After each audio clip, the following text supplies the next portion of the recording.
Whenever you're ready, David. Sorry. Claude, do you want to just kick us off as usual? You've made the changes to your European squad. Can you give us an insight into those decisions and how you reached them? Firstly, that it's always difficult, and the most difficult that we could only make 3 changes, so that made it even more difficult. So we have Danilo back in the squad. He's gonna, he was unlucky with his shoulder, with that contact and a bad fall, but he's gonna start training next week with the group again, so he will be normally fit for these European games. So that was a logical one. Yanis Hadji, to get him in the squad again, is a very logical one, and Clinton Asiala instead of Nana was also a logical one. Then so that were 3, and I could not do more, so that's a pity. So the 2 players who fall out because of that is Rafa Fernandez. He's just here, and we have the other centre backs fit. It was also difficult to keep Clinton out or to take somebody else out for Rafa, and then it should be Clinton because we only had 3, and Oscar Cortes. And with Oscar, it's the same story as with Dani in the beginning of the season. So he was a long time out. It will be more beneficial for him to have a good schedule from 1 game a week and focusing on that, and like this to have a normal comeback than to have every 3 days game and no re-up in between or extra exercises in between. So we need to bring him back in the correct way. Was it a tough one around Rafael Fernandez, or naturally when you bring a player to the club you want to include them in Europe? Yeah, but I explained them, and those are the rules, so I don't make the rules from UEFA. So he understood the story, and he's going to give his best like he's been doing the last couple of weeks to integrate well into the team. He's doing that in a good way and to prove himself. There are still a lot of games to play in the league and in the cup also. So it's about him competing with the rest and to show his qualities and to grow as a player. He's still a young player with not the experience at this level, but we had already a very good example with Clinton, that things can go really fast if they're very ambitious and they want to work really hard to get better. There's a lot of staff who want to help them to make them better players. So we want to make a story like that with Rafa also. I'm sure Oscar Cortes is more frustrated than anyone, but how frustrating from your point of view as well that you can't really seem to get going? No, but it's different things that happened along the way. Different injuries, not connected with each other. Most of them also out of contact. So I hope for Oscar that this 1 year that everything happened, and for the rest of his career he will not have problems, because it's been mostly bad luck. When do you expect Oscar to be back training?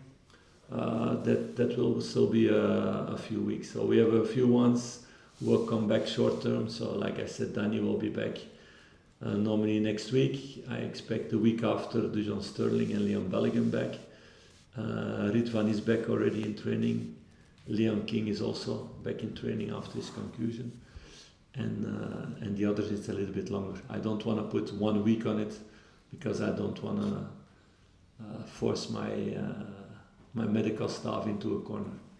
Philippe, well, obviously with Oscar's transfer situation, he signs for the club in the summer, the club's committed to paying the money for him.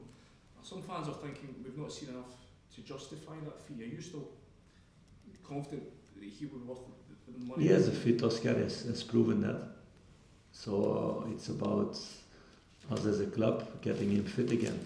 He's still a young player, so for sure he will do that in the future. Like Cameron, how excited are you for him coming in? I'm very happy that he comes. Okay, it's next season. It's part of our plans that we have with the club to develop young Scottish players, or to get young Scottish players with potential, to give them chances also. Lal did already a lot of good things in Dundee. I think he scored 18 or 19 goals already in 82 games. 83 games for Dundee, so that's almost 1 out of 4.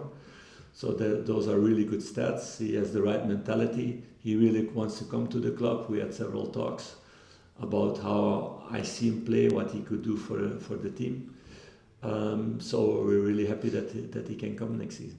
How long have you been in negotiations with him? How long have you been sort of enticed by him wanting to get him here? You don't need to know everything. But we had enough talks with him that he understands what Rangers is. And of course, Scottish players know it more, but you need to live the building, you need to live the club also to know things. It's different.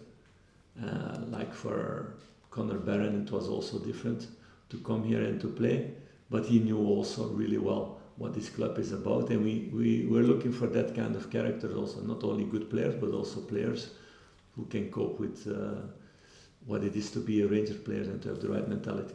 And Lyles showed that in the talks. Why did you make the decision? Why did you make the decision not to try and bring him in this month, and you're happy to wait for him till the summer?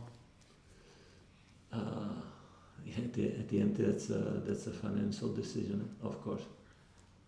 So not something that did you ask the board to make that call? Did you push the board to try and get him in earlier?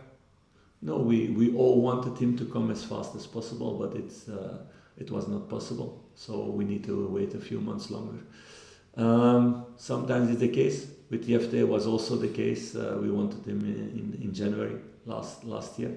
We pushed really hard for that, but at the end it was not possible, and 6 months later it was possible.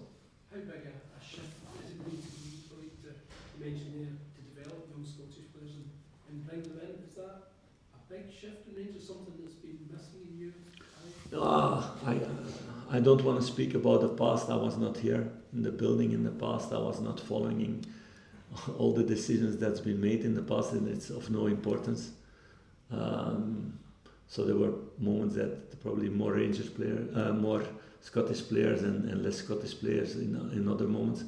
It's a clear strategy from the club, what we discussed before the season, that it was a very important part. I started last season with that I had to keep in the second round 3 players out of the selection. Now I still have to keep 2 players out of the selection. It's not good.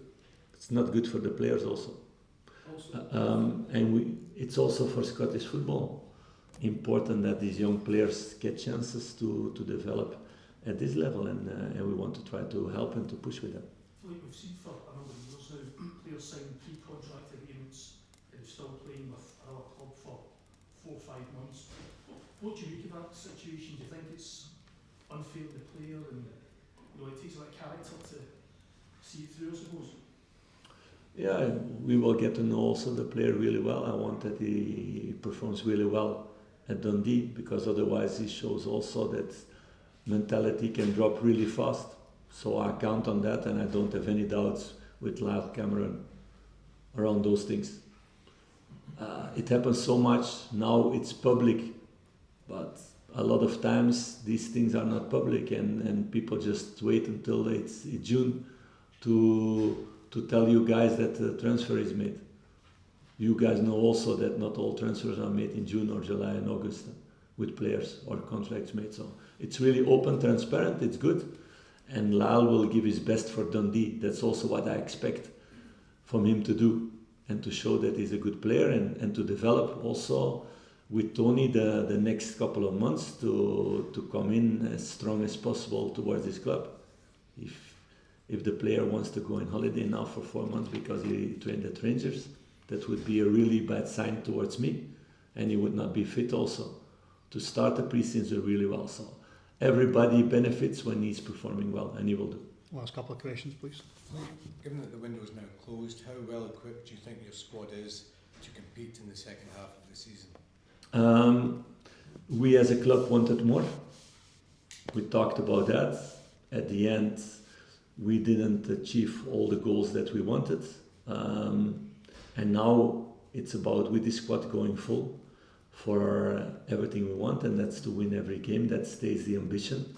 It's a really high ambition, I know.